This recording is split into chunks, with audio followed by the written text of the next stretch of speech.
بسم اللہ الرحمن الرحیم۔ صحابہ کرام کے حوالے سے ہمیشہ اہل تشیع پر یہ اعتراض کیا جاتا ہے کہ یہ صحابہ کرام کو برا بلا کہتے ہیں۔ حقیقت تو یہ ہے کہ یہ ایک الزام سے زیادہ کچھ بھی نہیں ہے، لیکن پاکستان اور برصغیر کی سیاسی اور مذہبی جو صورتحال ہے، اس صورتحال میں ایک دوسرے کو نیچا دکھانے کے لیے ہمیشہ الزامات کا سہارا لیا جاتا ہے اور مخالف فریق کو ہمیشہ ہتھوڑے سے نشانہ بنایا جاتا ہے۔ یہ دیکھے بغیر یہ سچ ہے یا غلط، اور ایک عام مسلمان جب یہ باتیں سنتا ہے تو وہ یہ سمجھتا ہے کہ شاید یہ بات بالکل درست ہو، جبکہ حقیقت اس کے برعکس ہوتی ہے۔ پاکستان میں جو بل پیش کیا گیا گزشتہ اس عرصے میں، اور صحابہ کرام کی حرمت کے حوالے سے یا اہل البیت کی حرمت کے نام پر، تو اس بل کے پیچھے بھی پس منظر یہی تھا۔ اس لیے بہت سارے لوگوں نے اس میں بلا سوچے سمجھے اس کی حمایت کی بات کی، اور بلا سوچے سمجھے اس کی مخالفت کرنے والوں کو نشانہ بنایا ہے۔ اس پروگرام کی سیریز میں ہمارا مقصد یہ نہیں ہے کہ ہم کسی پر اعتراض کریں، یہ نہیں ہے۔ ہمارا کام جوڑنا ہے، ہمارا کام توڑنا نہیں ہے، لیکن جھوٹ کا پردہ فاش کرنا ہماری ذمہ داری ہے۔ الزام تراشیوں کو رد کرنا دلیل کے ساتھ یہ ہماری ذمہ داری ہے۔ اس لیے ہمارے اس پروگرام کی سیریز کو یہ نہ سمجھا جائے کہ یہ فرقواریت ہے، نہیں، فرقواریت کبھی بھی نہیں ہے، بلکہ یہ ان الزامات کی حقیقت کو کھولنا ہے جو خواہ مخواہ میں متعصب لوگ اور بالعموم ناصبی حضرات تشیع پر لگاتے ہیں، اور جو بھی یہ باتیں کرتا ہے، چاہے وہ اہل سنت میں سے ہی کیوں نہ ہو، اس پر فوراً رافضیت کا فتویٰ لگا کر اس کو اپنے صفوں سے نکالنے کی کوشش کی جاتی ہے۔ اس حوالے سے ایک بڑا زبردست قسم کا نعرہ بھی لگایا جاتا ہے کہ ہر صحابی نبی جنتی جنتی۔ جنت نہ میری ملکیت ہے، نہ آپ، نہ کسی مولوی کی۔ جنت اللہ کی ملکیت ہے۔ اللہ نے اسی کو دینا ہے جو اللہ کا مطیع ہو، رسول اللہ کا اطاعت گزار ہو، اہل البیت کا وفادار ہو، دین کے احکام کا پابند ہو، چاہے وہ کوئی بھی۔ اس لیے نہ میں جنت بانٹ سکتا ہوں، نہ آپ، نہ میں جہنم بانٹ سکتا ہوں، نہ آپ۔ جنت اور جہنم کے فیصلے اللہ نے کرنے ہیں، لیکن اس کے معیارات، ان معیارات کے تحت ہی کرنے ہیں۔ اب ایک سوال ہے کہ کیا صحابیت کی جو تعریف کی جاتی ہے وہ تعریف درست ہے؟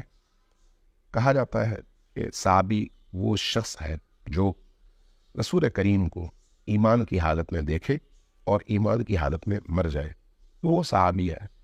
اب اس حد تک اگر کہا جاتا تو شاید قابل قبول بھی ہوتا، لیکن اس سے آگے بڑھ کر یہاں تک کہا جاتا ہے کہ اب اس کے چاہے جتنے بھی بڑے گناہ ہوں وہ معاف ہو گئے، اس نے چاہے جتنا بھی بڑا جرم کیا ہو وہ قابل مؤاخذہ نہیں ہے، اگر اس نے بہت بڑا ظلم اور ستم کیا ہے تب بھی اس کا تذکرہ نہ کرو۔ کیوں؟ اس لیے کہ یہ مشاجرات صحابہ میں سے ہے اور اس کا ذکر کرنا درست نہیں ہے۔ اگر ہم اللہ کی کتاب کا جائزہ لیں تو نبی کریم صلی اللہ علیہ وآلہ وسلم نے اللہ کی وحی کی صورت میں جس کتاب کو ہمارے لیے تا قیامت معیار قرار دیا، اس کتاب میں مختلف انبیاء کے حوالے سے، ان کی زوجات کے حوالے سے، ان کے بچوں کے حوالے سے، ان کے اصحاب کے حوالے سے، ان کے زمانے کے حکمرانوں کے حوالے سے، ان کے دوستوں کے حوالے سے، ان کے دشمنوں کے حوالے سے معیارات بیان کیے گئے ہیں، اور ان تمام انبیاء کے وہ تمام واقعات، وہ تمام اشارات، وہ تمام کنایات قرآن کریم میں اس لیے بیان کیے گئے ہیں کہ انسان وہی ہے جو حضرت موسیٰ کے دور میں تھا، آج بھی ہے، اور نبی کریم کے دور میں بھی تھا۔ انسان وہی ہے، اس کے مزاج میں، اس کی فطرت میں کوئی تبدیلی نہیں ہے۔ لہٰذا اگر حضرت موسیٰ کا کوئی صحابی کوئی جرم کر سکتا ہے تو نبی کریم کا صحابی بھی کر سکتا ہے۔ اگر بعض انبیاء کی زوجات انبیاء کی خواہش کے خلاف، حکم کے خلاف اللہ کی نافرمانی کر سکتی ہے، تو بعد کے انبیاء کی زوجات بھی یہ کام کر سکتی ہے۔ اس لیے قرآن کریم نے ہر چیز کا ایک معیار بیان کیا ہے، زمانہ مختص نہیں ہے۔ یہ نہیں ہے کہ آج کے زمانے کا بندہ یہ کام نہیں کر سکتا، یہ صرف ماضی کے لوگوں کا کام تھا۔ اگر آج کے زمانے کا وہ انسان وہ کام نہیں کر سکتا تو پھر قرآن کریم میں اس کے تذکرے کا کوئی فائدہ بھی نہیں ہے۔ اس کا تذکرہ اس لیے ہے کہ انسان عبرت پکڑے اور کہیں اس جیسا نہ ہو۔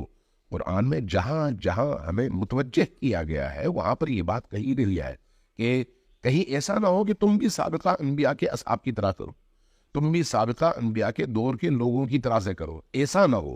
اس کی وجہ کیا ہے؟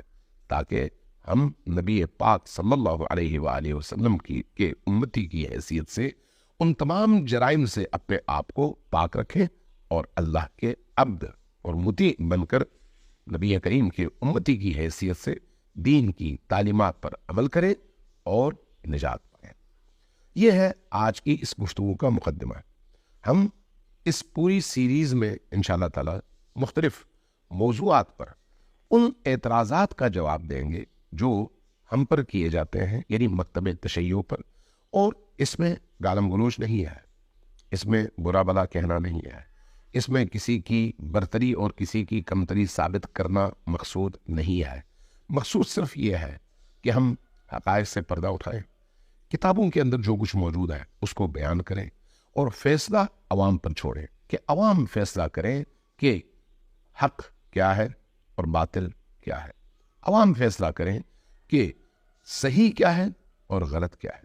عوام فیصلہ کریں کہ الزامات کون سے ہیں اور حقائق کون سے ہیں۔ ہماری کسی سے نہ ذاتی دشمنی ہے نہ ذاتی دوستی۔ ہماری ذاتی دشمنی اور ذاتی دوستی کی جگہ ہمارا جو معیار ہے وہ اللہ کے حکم کی اطاعت، رسول کریم صلی اللہ علیہ وآلہ وسلم سے وفاداری اور آپ کے بچوں اور آپ کی اہل بیت سے وفا اور ایفاء عہد ہے۔ اگر یہ کسی شخص میں ہے تو وہ یزید کے گھر میں بھی پیدا ہو تو ہم اس کا احترام کریں گے۔ اگر یہ چیزیں نہیں آئیں تو وہ اگر کسی نبی کے گھر میں بھی ہو تو اس کو قبول نہیں کریں گے۔ کیوں؟ اس لیے یہ معیار ہمیں اللہ تبارک و تعالیٰ نے قرآن کریم میں دیا ہے اور رسول کریم نے اپنی سنت سے یہ معیارات ہمیں دیے ہیں۔ یہ آج کی اس گفتگو کا خلاصہ ہے۔ انشاءاللہ تعالیٰ اس سیریز میں جو پہلا پروگرام ہوگا اس پروگرام میں ہم اسی حوالے سے پہلا کوشچن اٹھائیں گے کہ صحابیت کا معیار کیا ہے۔ والسلام علیکم ورحمۃ اللہ وبرکاتہ۔